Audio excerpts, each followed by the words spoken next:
ہیں علامہ اقبال، جنہیں حکیم الامت کہا جاتا ہے.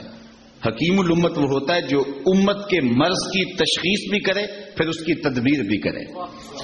تو انہوں نے اس مرض، اس امت کے امراض کی تشخیص بھی کی اور اس کا علاج بھی بتایا.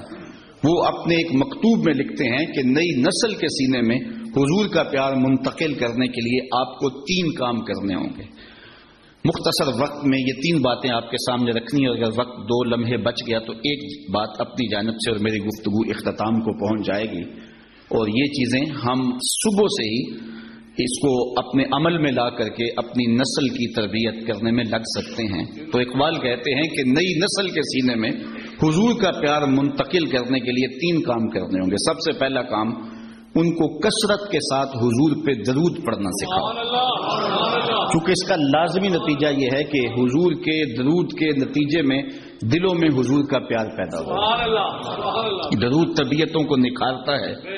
اور ایک بات بتاؤں، درود شریف طبیعتوں میں تقدس پیدا کرتا ہے. اگر کسی کو یہ خوف ہو کہ میری اولاد غلط ہاتھوں میں چلی نہ جائے اور ان کی عصمت کا جوہر کہیں برباد نہ ہو جائے، کہیں ان کی نظر کا تقدس نہ لٹ جائے، تو وہ اپنی اولاد کو کثرت سے حضور پہ درود پڑھنے کی ترغیب دے. اولاد کو پاک دامنی نصیب رہے گی. درود کا یہ فائدہ بھی ہے کہ طبیعتوں کے اکھڑ پن کو دور کرتا ہے.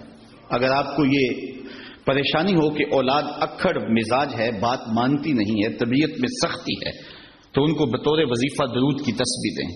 آپ ہفتوں اشروں میں دیکھیں گے ان کی طبیعت میں لطافت آ گئی ہے. درود پڑھنے والے کو اللہ ذہانت کی دولت سے بھی مالا مال کرتا ہے. درود پڑھنے کا سب سے بڑا فائدہ یہ ہے کہ رسول کریم نے ارشاد فرمایا، قیامت کے دن میرے سب سے نیڑے وہ ہوگا جو کثرت کے ساتھ میرے اوپر درود پڑھنے والا ہوگا.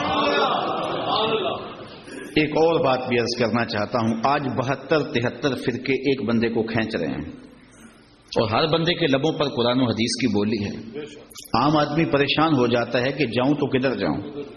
ہر بندہ تحقیق کرنے بیٹھ جائے اور ان 72-73 فرقوں میں سچائی پہ کون ہے اس کو تلاش کرنے لگ جائے تو وہ باقی امور زندگی کیسے بجا لائے گا. تو کیا سادہ سا نسخہ ہے کہ ہم حق کو پہچانیں.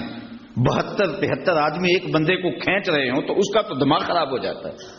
کبھی آپ نے دیکھا ہو لاری اڈے پہ جو کنڈکٹر حال کرتے ہیں پاکستان میں سواری کا، ایک سامان اچک کے لے گیا، دوسرے نے بچے کو پکڑا اور اپنی جانب کھینچ رہا ہے، تیسرا بڑھیا کو بازو سے پکڑ کے اپنی بس میں لے جا رہا ہے.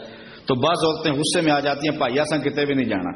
حالانکہ کہیں تو جانا ہوتا ہے نا، لیکن وہ اس قدر کو ادھر کھینچ رہا ہے، کوئی بچہ ادھر لے گئے ہیں، سامان ادھر جا رہا ہے. تو 70-72 لوگ ایک بندے کو کھینچ رہے ہیں، وہ جائے تو کدھر جائے. یہ بات امام زین العابدین سے اس زمانے میں کسی نے پوچھی، حضرت جب اتنے فرق و ترک ہو جائیں گے تو میرے لیے کیا پہچان ہے حق کی.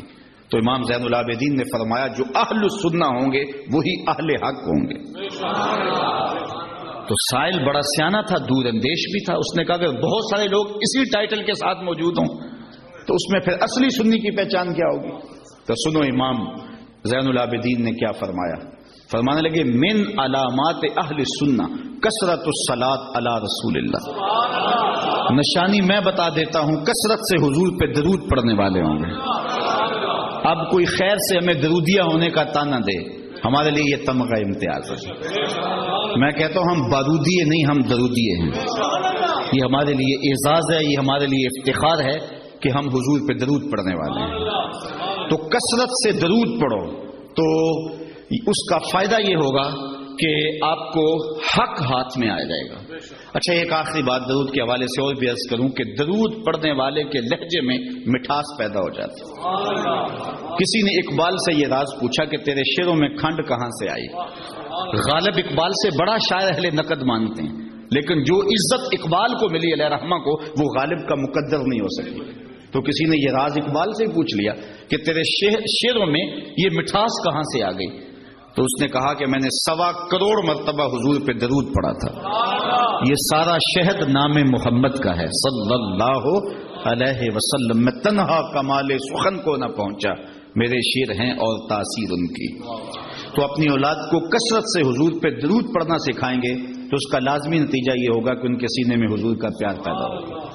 دوسری بات، انسان فطرتاً حسن پسند ہے، یہ انسان کی طبع ہے، اس کا انکار نہیں کیا جا سکتا۔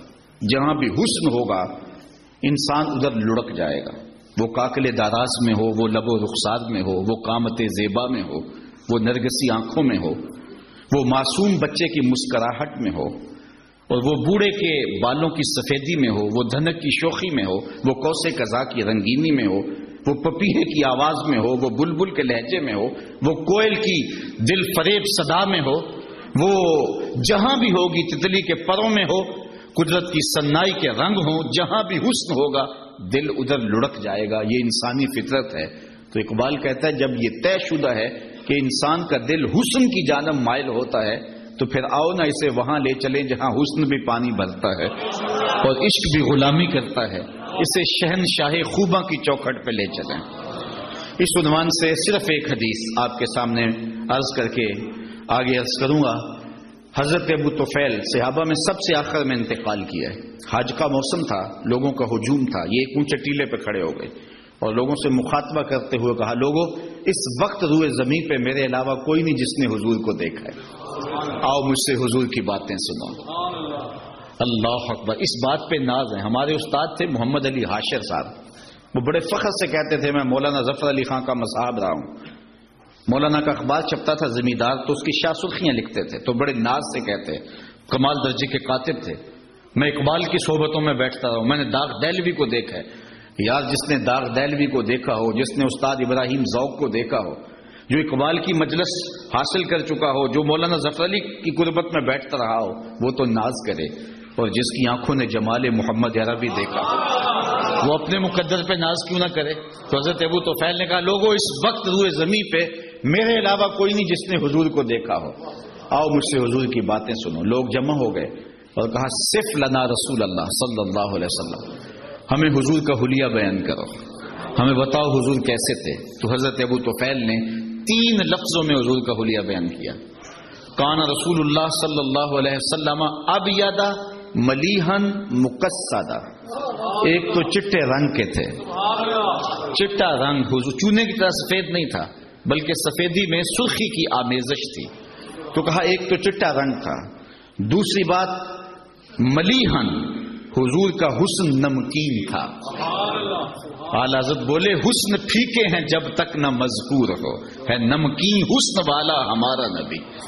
تیسری بات مقصدہ، متوازن، لیسا بالطویل الممغط ولا بالکثیر المتردد، قد چھوٹا بھی نہیں اور پست قامت بھی نہیں، ربع کے لفظ ہے، درمیانی قد، بلکہ درمیانی سے بھی کچھ اٹھتا ہوا۔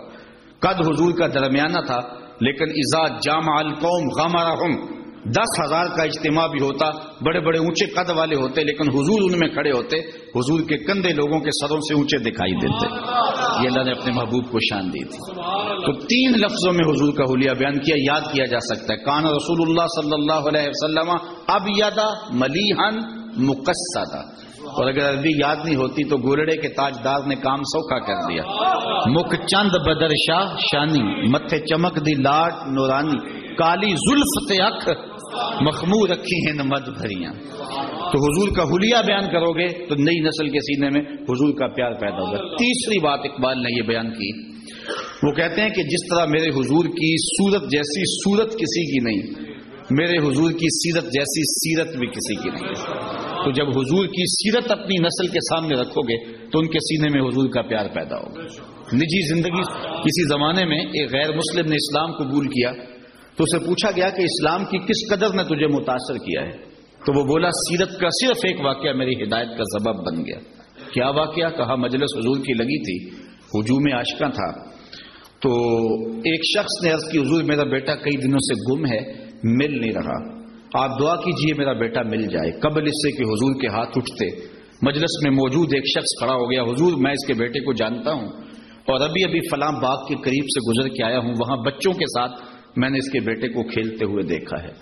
جب باپ نے سنا تو اس نے دوڑ لگا دی، حضور نے فرمایا سے بلاؤ۔ بلایا گیا، بہت جلدی ہے؟ جی حضور آپ جانتے ہیں ایک باپ کے جذبات کیا ہے، کئی دنوں سے بچہ بچھڑا ہے، اب خبر ملی ہے تو بہت جلدی اپنی آنکھوں کی پیاس بجھانا چاہتا ہوں۔ ماں الگ تڑپ رہی ہے، کئی دنوں سے اس نے کچھ کھایا نہیں، کچھ پیا نہیں، میں چاہتا ہوں کہ بہت جلد اسے ملوں اور سینے کو قرار ملے۔ فرمایا ضرور جاؤ، میں تجھے روکتا نہیں، روکنے کے لیے بلایا بھی نہیں، لیکن میری ایک بات سنتے جانا کہ جب تم باغ کے کنارے جاؤ اور بچوں کے ساتھ اپنے بچے کو کھیلتا ہوا دیکھ لو تو اسے بیٹا بیٹا کہہ کے آوازیں نہ دینے لگ جانا، اس کا جو نام رکھا ہے اس نام سے پکارنا۔